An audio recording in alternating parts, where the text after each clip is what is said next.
to that savory South Carolina fresh ham is that crackling skin, and today Brian's going to show us how to make it.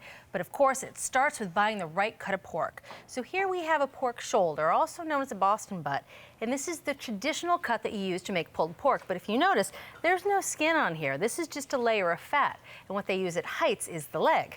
That's right, they prefer a fresh ham. And right here, I have an entire leg of pork. When you go grocery shopping, you have two options typically. You have a shank end here that you can see has a lot of nice skin. That's a good thing for us. And you also have a sirloin end. There's a lot of meat on this, but not as much skin. Today, because we're after that crackling, crisp skin, we're gonna go with the shank end. All right.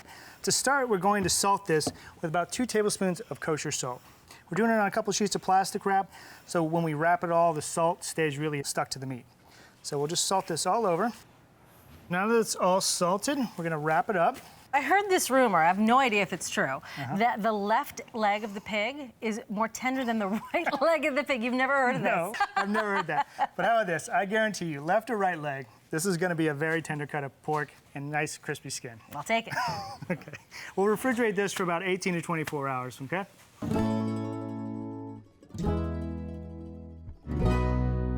We've had this ham salting for 24 hours, and now we're ready to put it on the grill. But first, we have to set the grill up.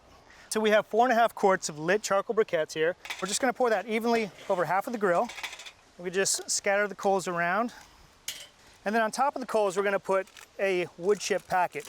And there's 2 cups of hickory wood chips that have been soaked in water for about 15 minutes. And soaking the wood chips in water kind of slows down the burn. The foil packet also helps delay the burn, and it also keeps the chips contained when they're on the coals. Put the grate in place. We'll cover the grill and let those chips begin to smoke, which takes about 5 minutes. The grill looks like it's beginning to smoke. Oh, that smells good. We're gonna go ahead and scrape the grill grate clean, and then we're gonna oil it lightly. And this is always good to do, to clean the grill right after you heat it up before you start cooking, and give it a good swipe of oil, because that's how you maintain a good grill. Right. We're ready to put the ham on the grill. Oh, I like, you're just putting your hand on the ham. Yeah. Well, I noticed you put that flesh side down. Yeah, you want to put it on there cut side down.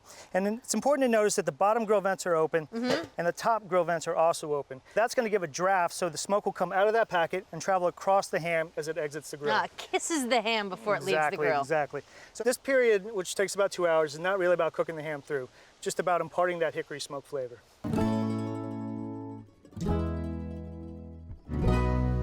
Julia, it's been 2 hours, so we can take a look at our ham. Ooh, I can't help myself.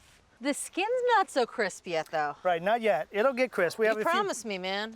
I know, I promised. We have a few tricks up our sleeves, but first we're going to transfer this ham to a 9x13 pan. Wow, that's gorgeous. We're going to cover it with foil, but before we do that, we want to put this little guard on here because as this ham cooks, the bone will start to poke up and sometimes it'll rip through the foil there. By covering this ham with foil, we're trapping heat and we're trapping moisture. That moisture is going to help soften the skin. All right, so softening it makes a little bit of sense, but that's not going to help it be crisp at all. Right, not yet. Now it's just about tenderizing that skin so we can then crisp it later. All right, I'm trusting you. Okay, Julia, so we've got all the smoke on this little piggy that we need after the last 2 hours on the grill. So we're ready to throw it in the oven at 300 degrees for about 2.5 hours until it's nice and tender. In the barbecue world, a lot of people will say that great barbecue doesn't need a sauce because there's nothing to hide. However, South Carolina really owns the barbecue sauce realm. If you go into any barbecue joint, you'll find 4 separate sauces on the table, each representing a particular region of South Carolina in the style of barbecue that they make. 4 sauces. 4 sauces. It's a 4-sauce state. In the center of the state, around Columbia, and on down to the southern tip of the state, is the mustard sauce. This happens to be one of the best sauces, in my opinion, because it really amplifies the flavor of the pork, lets the smokiness come through. So I have 1.5 cups of plain yellow mustard. To that, I'll add half a cup of cider vinegar, 6 tablespoons of brown sugar, 2 tablespoons of ketchup, 2 teaspoons of hot sauce, 2 teaspoons of Worcestershire sauce, and 1 teaspoon of pepper. And we'll just whisk this together. And another great thing about this sauce is there's no cooking involved, so you just whisk it together and you're all done.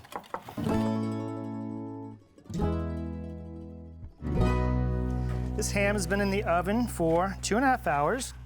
Oh. And we're going to take its temp to make sure it's around 200 degrees. Okay, at this point in development, we hoped we could just throw the ham back in the oven and the skin would get nice and crispy and beautiful, but it didn't work. All right. There's too much moisture beneath the skin for it to really crisp up. and we decided that we would remove the skin. Sometimes the skin splits on its own and, and starts to peel back. Right. Other times we just have to give it a little bit of a nudge with a paring knife. So this is nice and luscious. Oh, look at that. One giant piece. Okay, Julia, we have the skin on the tray fat side down so that fat renders and the skin gets nice and crispy. I'm looking forward to that part. I'm gonna throw it in a 400-degree oven for 25 minutes to roast up. And while I'm doing that, why don't you cover the ham with the foil so it keeps warm while the roast is soft? You bet.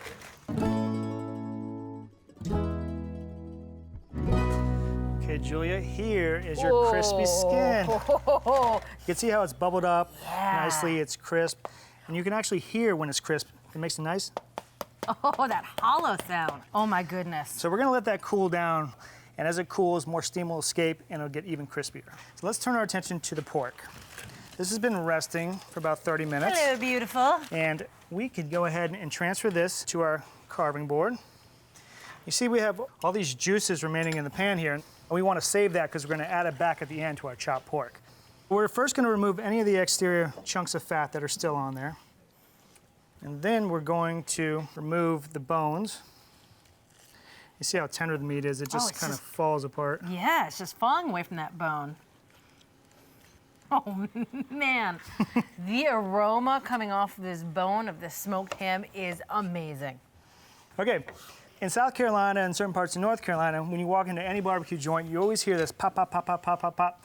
This noise of somebody back there with a couple of cleavers going to town on half a hog or a couple of fresh hams that have just come off the pit. You want to be that guy. That's my dream job. So auditioning for the position of pit master today, Brian Roof.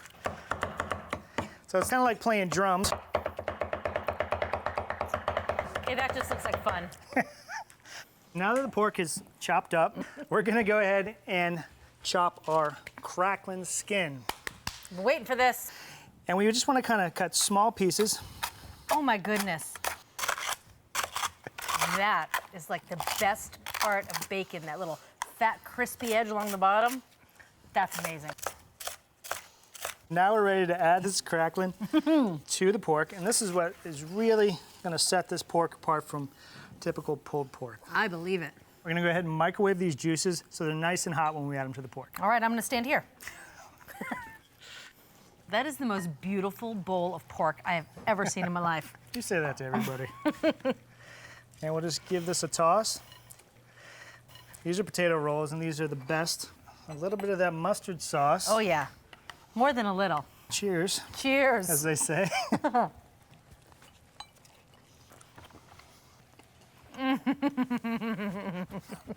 Oh, I love the crunchy bits in there. Goodness. See how that mustard sauce doesn't cover up the flavor of the pork? Not at all. It really just enhances it a little. And you can taste a lot of that smoke flavor, and all those juices keep that meat so moist and tender. This is good, Brian. Thank you. To make this stunner of a smoked ham at home, along with those killer cracklins, start by salt rubbing a shank end green ham. Smoke the ham on the grill over wood chips, then finish cooking it in the oven. The best part of this ham is the crisp, bacon-like skin that's removed from the cooked ham in one piece and returned to the oven to finish cooking on its own till it's good and crisp. Toss the chopped up meat and those cracklins with a mustard-based barbecue sauce, and there you have it, the best shredded pork sandwich ever. So from Cook's Country, the ultimate recipe for South Carolina smoked fresh ham. Thanks for watching Cook's Country from America's Test Kitchen. So what'd you think? Leave a comment and let us know which recipes you're excited to make, or just say hi. Now you can find links to today's recipes and reviews in the video description. And don't forget to subscribe to our channel. See you later. Alligator.